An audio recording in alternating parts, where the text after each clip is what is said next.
De volta aqui com os analistas. Agora nós temos um especialista aqui na bancada, que é o Tiago Dias, presidente da Ordem dos Advogados do Brasil, seccional Maranhão, que pode inclusive ajudar a gente, né, Clodoaldo, a discutir pouco o que vale mais, se é uma medida presidencial ou como é o nome daquilo que a federação faz? Ou uma vontade do presidente. É uma portaria, um decreto. Fica à vontade, Clodoaldo. Presidente Tiago, então já voltando para o assunto que a gente tratou no primeiro bloco, a Federação Maranhense de Futebol decidiu tirar o direito do Moto transmitir o jogo, amanhã é a final do Campeonato Maranhense, sendo que o mando do campo é do Moto Clube. Mas justamente por conta da pandemia, os clubes fizeram outras plataformas, criaram suas plataformas para transmitir o jogo, com a MP em vigor do presidente da República, que dá esse direito aos clubes, mas o Moto agora perdeu esse direito porque a Federação Maranhense não quer deixar. Como é que soluciona um imbróglio como esse? Olha, tem que verificar as normas legais em vigor. Primeiro, falando da hierarquia das leis. Lei vale mais do que ato normativo, regulamento, qualquer decisão nesse nicho, decisão administrativa. A lei estadual mais do que a municipal, a federal mais do que a estadual e a Constituição mais do que a federal. Então, você observando a hierarquia das leis, aí você tem que verificar a validade da medida provisória e, se estiver em vigor, tem que ser aplicada. Esse é, tecnicamente falando, é o meu pensamento a respeito do tema. Aí, no caso, presidente, isso provavelmente não vai ser decidido amanhã. Eu não sei, acho que não. Provavelmente vai virar um processo, depois que tudo já tiver acontecido, que o Moto não tiver feito a sua transmissão, não tiver ganhado seu dinheiro, mas é uma lesão que nunca vai ser reparada, a não ser, sei lá, como é que fica nesse caso? Vai judicializar na justiça comum? Como é que é isso? Olha, falando em tese, né? Em tese, lógico, se o senhor não viu o processo. Eu até li, não conheço o processo, não entendi muito, mas não sei ao certo, a fundo, porque é a discussão, mas acredito que o Moto deva ter intentado as medidas cabíveis junto ao Tribunal de Justiça Desportivo, com pedido de liminar, e é cabível, assim, o pedido de liminar, que deve ser, com certeza, acredito que deva ser apreciado ante a urgência do caso, já que a final é amanhã, provavelmente deverá ser apreciado pelo relator antes dessa decisão, antes do jogo, a decisão do jogo. Já existe, Felipe, a judicialização da política, agora existe a judicialização a politização dessa outra justiça desportiva aí que... Olha, eu queria até aproveitar aqui o nosso presidente, que é um homem de ampla visão no direito, porque eu, pela segunda vez, eu provoco a questão do Ministério Público em estar averiguando isso. Cabe ao Ministério Público, porque, veja, não sei se minha linha de raciocínio está correta, presidente. É feito em espaços públicos, que são os estados. Existe o apoio do governo estadual e governo federal também com verbas e tudo mais, mas o governo estadual, por exemplo, existe o desconto do ICMS, ou seja, é dinheiro público. Não seria a hora do Ministério Público, da OAB, por exemplo, que é uma instituição seríssima e acreditada nesse país, em estar acompanhando, né, esse processo e está tentando entender? Se eu não me engano, a OAB participa também desse processo lá no Conselho, lá na Justiça Esportiva ou não? A ordem especificamente não. Nós temos, assim como algumas outras instituições, o Tribunal de Justiça Desportivo e no Superior Tribunal de Justiça Desportiva a nível nacional, a ordem é uma das instituições que faz indicação de componentes. Né? No caso do TJD, nós fazemos a indicação de 2 componentes, mas não é a representação da ordem, é porque a própria norma que regula o Tribunal de Justiça Desportivo diz que será composta por 2 advogados e a indicação desses 2 advogados será pela Ordem dos Advogados do Brasil, mas não há uma questão de representação institucional dentro do tribunal. Entendi. Presidente, vamos entrar na política agora, né? Nós estamos vendo aí a constituição dos debates nessa emissora, naquela, todo mundo muito chamando a OAB para participar pela moral que a ordem tem, né, de lisura junto às outras instituições. E a TV Guará não, a TV Guará convidou os 12 candidatos, todo mundo com o mesmo direito, cada um com o mesmo tempo. Aqui é, né, Felipe? Aqui é com a gente mesmo, aqui são 10 anos de experiência. Até porque a gente sabe rezar a novena toda. A gente sabe.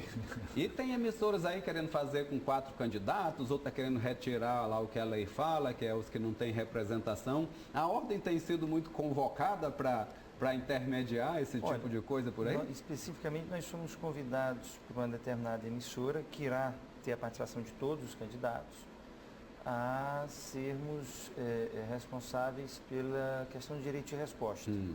Nós aceitamos, eu acho que fico feliz com o convite e com as consultas feitas, porque representam a credibilidade que a ordem, sobretudo no nosso Estado, e nós somos convidados, temos junto à sociedade, junto às instituições, e é algo que nós sempre buscamos manter a independência, a isenção do AB, a respeitabilidade.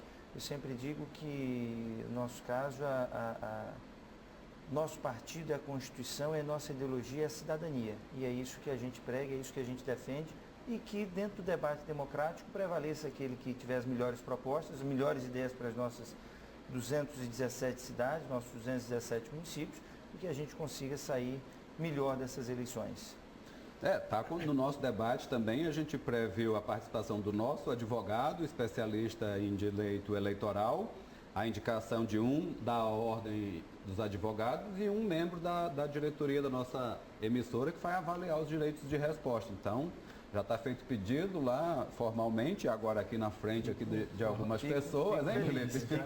Fico feliz. A OAB não pode faltar nesse processo todo. Certo. Agora, Tiago, eu queria perguntar um pouco sobre como foi o trabalho da advocacia nesse período de pandemia. Logo no começo da pandemia se discutiu muito que ia se precisar ainda mais de advogados, as demandas jurídicas iam ser muito grandes, muita coisa nova, muita coisa que a gente nem sabe como alocar no mundo jurídico diante de tanta novidade da pandemia. Como é que foi esse trabalho dos advogados nesse período, que com fórum fechado, depois que começaram a abrir as atividades? Como é que está sendo até agora esse trabalho da advocacia em meio à pandemia? Olha, tenho dito que a gente vive, sociedade de maneira geral e a advocacia de maneira muito especial, um momento de profunda transformação. E toda transformação traz dificuldades de adaptação. Adaptações naturais, eu digo que a gente vive um processo cultural, vivia um processo cultural que a gente antecipou ele em 15 anos. Então, um exemplo aqui, de maneira muito rápida para você. Questão da virtualização dos processos. É algo que já vinha acontecendo, a gente já trabalhava na Justiça do Trabalho com processo judicial eletrônico há muitos anos, na Justiça Estadual vinha esse processo de alguns anos para cá, mas a maior parte do acervo ainda era físico. Com a pandemia, você viu a indispensabilidade da gente acabar com o processo físico o mais breve possível. Por quê? Porque os processos físicos ficaram parados durante 4, 5, 6 meses, porque, enfim, as contingências sanitárias assim exigiram, e demonstraram a importância de que a gente fizesse essa travessia que vinha sendo feita para passos, a passos pequenos, até muito pequenos, deve ser feita de maneira muito rápida. Hoje mesmo, coincidências, assinei um convênio com o Tribunal de Justiça do Estado do Maranhão, onde a ordem irá ceder estagiários ao Tribunal de Justiça, Justiça Estadual do Estado do Maranhão, que ele já tem um contingente de funcionários e também de pessoas cedidas pela Secretaria de Administração Penitenciária do Estado, para fazer digitalização dos processos físicos e migração desses processos para a plataforma virtual. Você vê, algo que vinha sendo feito num ritmo lento, se viu a urgência de que isso seja feito com a maior velocidade possível. A pandemia nos trouxe isso. E um outro exemplo dentro desse mesmo cenário. Você tinha algo que certamente ocorrer mais à frente, na hora que você tivesse todos os processos eletrônicos, a questão das audiências, principalmente as audiências de conciliação, naturalmente você ia se questionar se não podia fazer elas também de maneira virtual. As sustentações orais no Tribunal de Justiça, já tem essa ferramenta há alguns anos, mas do ponto de vista prático não era utilizado por ninguém. E todo mundo começou a ver a necessidade de se adaptar a essas novas ferramentas com velocidade, com urgência, E isso está sendo feito, eu digo que é um processo que duraria 10, 15 anos, foram feitos em 5 meses. Claro, isso traz dificuldade. Quem não estava pronto para fazer uma audiência virtual, para fazer uma sustentação virtual, para o processo eletrônico, para os novos nichos de direito que irão se acentuar, eu tenho dito, questão trabalhista, as mudanças todas que ocorreram na legislação, isso, e o número enorme por conta da crise econômico-financeira de demissões, isso redundou num aumento significativo de demanda da Justiça do Trabalho. Segundo dados do Tribunal Superior do Trabalho, em torno de 50% nos últimos 5 meses, um aumento. Você vai ter recuperações judiciais das empresas que estão entrando em falência ou em recuperação judicial. Você vai ter questionamentos tributários por conta das medidas provisórias tributárias, enfim. Isso, eu estou aqui apresentando o cenário. Agora, está todo mundo preparado para esse cenário? Não, isso é uma transformação que todo mundo vai ter que fazer com muita velocidade e quem fizer melhor e de maneira mais rápida sai na frente. O senhor já falou que acelerou o processo e absurdamente, né, de 10 anos para 5 meses é quase um judicialismo, né? Exatamente. Mas desburocratiza também, Tiago? Eu acho que sim, tem desburocratizado porque o ambiente virtual ele é menos burocrático do que a questão física. E naturalmente tem se buscado ferramentas que diminuam a burocracia para que as coisas se tornem mais céleres, mais dinâmica. A dinâmica virtual é uma dinâmica diferente. É o bate-bola, é aquela coisa mais simples. Entendi. A gente faz a nossa paradinha e volta já para o terceiro bloco com o Tiago Dias. De volta aqui com os analistas que não param de discutir mesmo nos intervalos. O intervalo continua. Recebemos aqui nesses dois dois últimos blocos do programa o presidente da Ordem dos Advogados do Brasil Seccional do Maranhão, Tiago Dias, que é um parceiro nosso quase aqui dos analistas, com né? Muita alegria. Felipe. Eu queria uma leitura, uma visão, né, sobre esse, vamos dizer, quase escândalo, porque voltar atrás da subida meteórica de 600 e tantos advogados gerais da União e que já caiu porque a opinião pública foi tão pesada que não durou 24 horas, né? E levando em conta o decreto do presidente. Mas como é que o senhor olha uns membros de um órgão que todos vão para o topo automaticamente, quer dizer, não vai ter evolução, né? Não vai ter degraus, não vai ter responsabilidade, todo mundo já está pronto para se aposentar. E fora a questão do desaforo com a população brasileira. Como é que o senhor, presidente da OAB do Maranhão, observa um processo desse? Primeiro, com preocupação em relação à medida provisória, já que se voltou atrás, é porque não houve uma reflexão mais profunda na edição dela, né, no decreto. Porque eu acho que se voltou-se atrás por pressão em 24, em 48 horas, é porque talvez não tenha havido a reflexão e análise necessária quando de sua edição. Do ponto de vista pragmático, eu acho que as instituições, com a sociedade, com tudo de maneira geral, você tem que ter a base maior do que, dentro da pirâmide, a base maior do que o topo. Senão você inverte a lógica das coisas e não consegue funcionar como deveria, né? Com a dinâmica que precisa funcionar toda qualquer instituição. Eu diria que é uma tribo com muito cacique e pouco índio, né? Isso é preocupante. E eu queria aproveitar que já há muito tempo eu faço essa crítica, né? Porque realmente é muito estranho, né? Você paga o salário do funcionário, você paga uma estrutura luxuosa e milionária, porque trabalham em ambientes que são indiscutivelmente... Eu estou falando dos procuradores, principalmente, que tanto recebem excelentes salários, como também ganham nas causas. O senhor acha isso correto? Mesmo o senhor sendo presidente, mesmo eles sendo advogados? Eu acho que isso traz benefícios ao Estado, à Fazenda Pública de uma maneira geral. O que eu quero dizer com isso? É como alguém que trabalha no setor de cobrança, me refiro, por exemplo, às ações de execução fiscal. Você pode ter certeza que o empenho dos procuradores será muito maior, e não estou dizendo que não haja empenho pelo salário já recebido, claro que há, mas o empenho deles será ainda maior de ganhar, não só de interpor a causa, mas de ganhar a causa, de ter celeridade na causa, de buscar bens do devedor, se ele receber a sucumbência do outro lado. Eu acho que o Estado, quando tem a norma legal que prevê isso, não está pensando só em beneficiar os procuradores, está sobretudo pensando em se beneficiar com o trabalho exercido por aqueles que lhe prestam serviço. Mas é estranho, presidente. Não, aí é uma discussão, a reforma administrativa que aí é prevista talvez ser discutida. Diante da miséria desse país, de um país que nós temos 36 milhões de pessoas atendendo, vivendo de cento e poucos reais no Bolsa Família, e agora se descobre mais 50 milhões que não tinha nem CPF.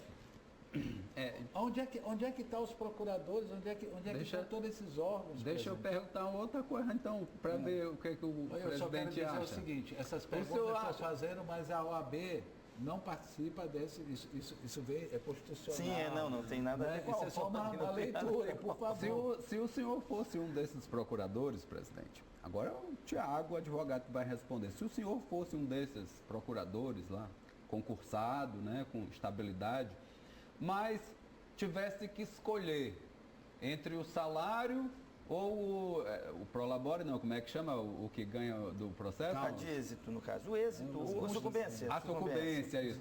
Qual o senhor escolheria? Isso é maldade.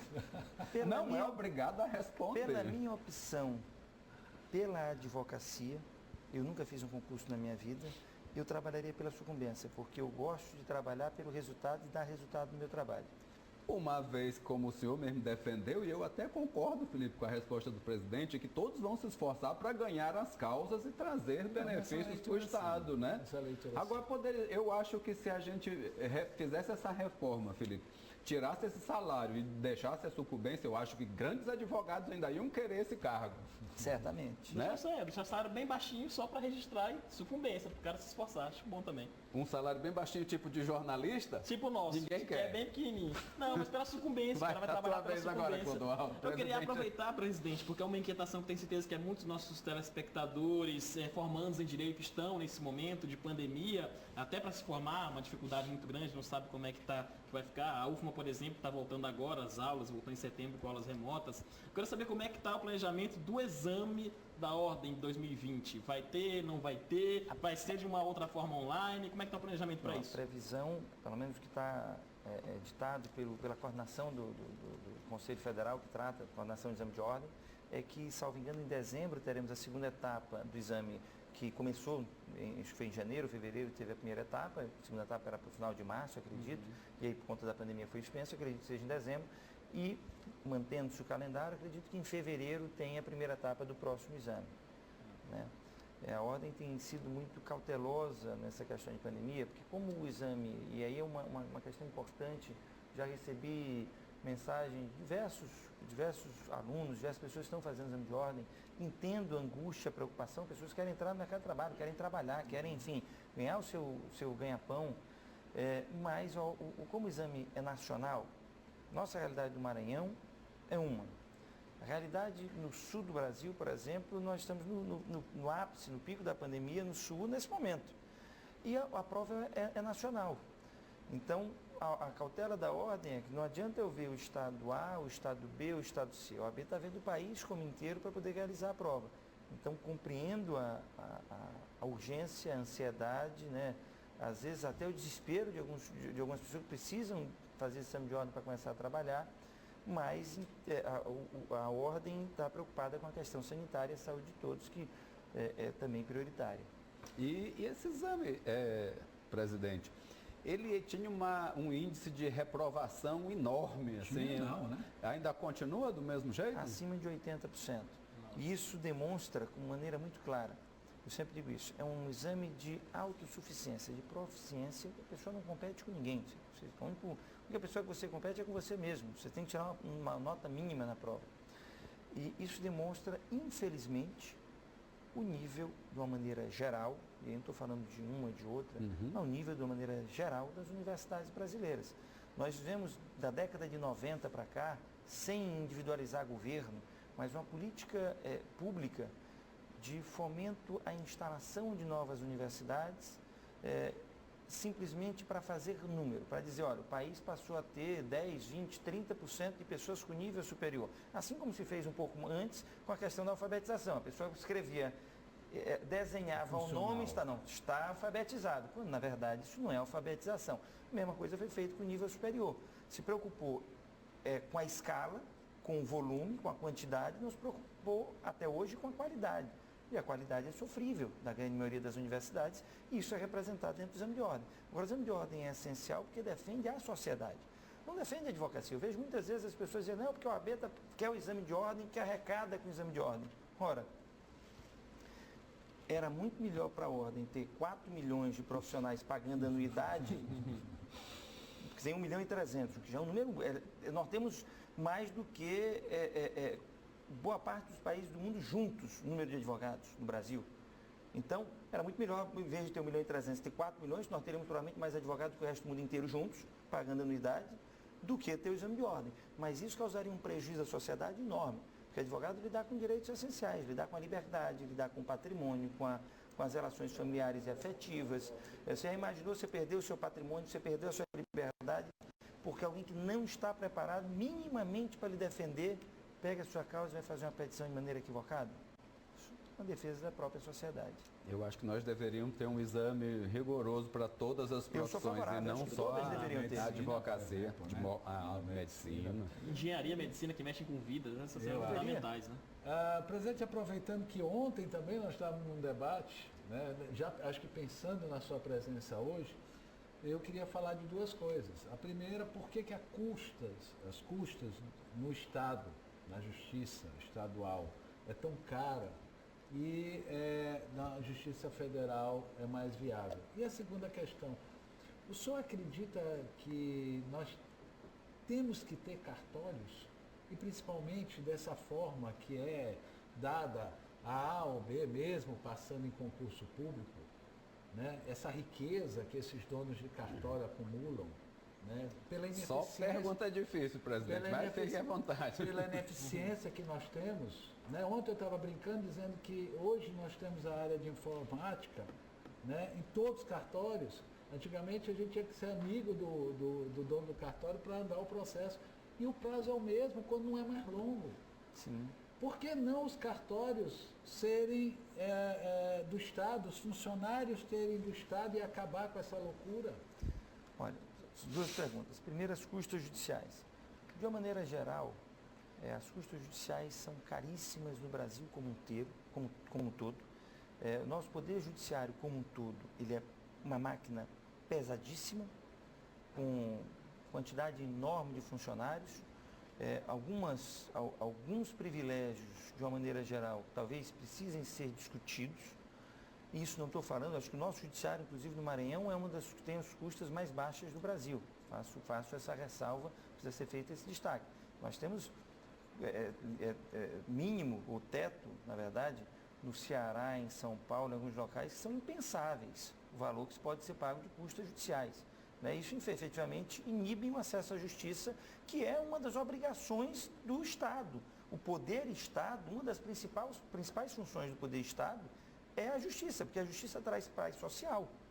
Não existe sociedade sem poder judiciário, sem justiça, sem você distribuir justiça à sociedade. Então, o poder judiciário é essencial. Mas de uma maneira geral, é um poder pesado. Nós temos hoje no Brasil mais de 100 milhões de processos, é algo que também precisa ser refletido, tem que ser repensado, né? Precisa ser discutido com profundidade a formatação, talvez, do nosso Poder Judiciário. Mas, sem dúvida nenhuma, a questão das custas é algo que precisa ser visto. Agora, precisa ser feito um destaque. Acabei de dizer que o Brasil tem mais de 100 milhões de processos. Você sabe de quem é a responsabilidade de mais de 50% desse processo? Do próprio poder público. Mais de 50% dos processos existentes no Brasil envolvem algum ente estatal, como autor ou como réu. Então você vê, o custo judiciário, 50% dele é o próprio poder público, que usa nossos impostos para pagar as custas judiciárias, que gera demanda para o judiciário ser deste tamanho, por meio de demandas de todos os tipos. Porque é inoperante. Porque é inoperante o poder público de uma maneira geral. Então, isso sim precisa ser refletido com muito mais profundidade. Quanto à questão dos cartórios, eu acho que sim, precisa de um debate profundo. São concessões públicas, inclusive hoje à tarde tive uma conversa. Claro, eu acho que quem passa no concurso e as regras postas devem ser respeitadas. O direito adquirido, assim, tudo aquilo que está pré-estabelecido precisa ser respeitado, quem passou precisa ter suas garantias observadas. Mas não é razoável num país como o Brasil, assim como país nenhum do mundo, eu dizer, vou estudar para passar no concurso e assumir um cartório, qualquer que seja, no Brasil, que ganha 2 milhões de reais ou que arrecada 2 milhões de reais por mês. Isso não é um concurso público, isso é um prêmio da loteria. É mais que um prêmio de loteria. Então, é algo que, claro, e aí talvez tenha algumas resistências, precisa ser discutido. E continua ineficientes. Essa é a regra, essa é a realidade de 99% dos cartórios? Não. A realidade de 99% dos cartórios está no interior do estado, com dificuldade, ralando, né? Mas você precisa repensar como um todo, porque também tem esse 1, 2% que tem uma realidade que é algo que vem quase que de resquícios de império. Só para a gente finalizar o programa, e a questão do cartório imobiliário? A gente paga um ITBI gigantesco, que é praticamente um IPQP, né, para lembrar os quintos dos infernos de ontem. Aí a gente paga uma escritura e um registro da escritura. O senhor vê necessidade em tudo isso? O sistema cartorário brasileiro, de uma maneira geral, a lei de registro público, é o que a gente estava falando da burocracia. Ela ainda tem uma série de resquícios burocráticos que, cada vez mais, com a virtualização, vão se tornar desnecessários. Você já imaginou quando tudo isso estiver virtualizado, você vai pegar uma certidão virtual e vai fazer a escritura virtual e vai ficar tudo no mesmo arquivo. Será que vão deixar isso? Não vai ter muito sentido, né? Então, acho que essa discussão passa pela transformação que a sociedade vem vivendo, que, como disse, foi acentuada pela pandemia e que vai mexer com tudo isso. Presidente, espero que o senhor arranje um tempinho para vir aqui quando a gente estiver na beira da eleição para a gente fazer essa conclusão. Pode ser lá no dia 13 de novembro. Vamos tentar. Perfeito. No mais, agradeço imensamente pela sua presença mais uma vez aqui. Eu que agradeço, é sempre um prazer vir aqui. Sempre reclama porque passa rápido, porque é tão bom que passa rápido demais. Mas realmente eu sempre digo que quando os entrevistadores são bons, o tempo passa e a gente não vê. Mas porque as perguntas são bem feitas e sempre... Por isso é que o programa de vocês cada vez mais com mais audiência e crescendo. Em nome dos meninos, agradeço suas palavras bondosas. Obrigado, Felipe. Obrigado, Clodoaldo, Tiago Dias, Juninho, Popó, Sérgio, Paulinho lá em cima. Toda a família Guará. Desejo um final de semana de muita paz para todos. Que a violência termine hoje, inclusive as ameaças de morte ao governador Flávio Dino. Vamos refletir, cada um à sua maneira, um na sua igreja, qualquer tipo que seja, no seu terreiro, ou nos livros de filosofia, nos livros de poesia ou nas meditações. De todos esses lugares, a gente pode descobrir o que é a paz e o quanto que ela nos enobrece. Até segunda-feira!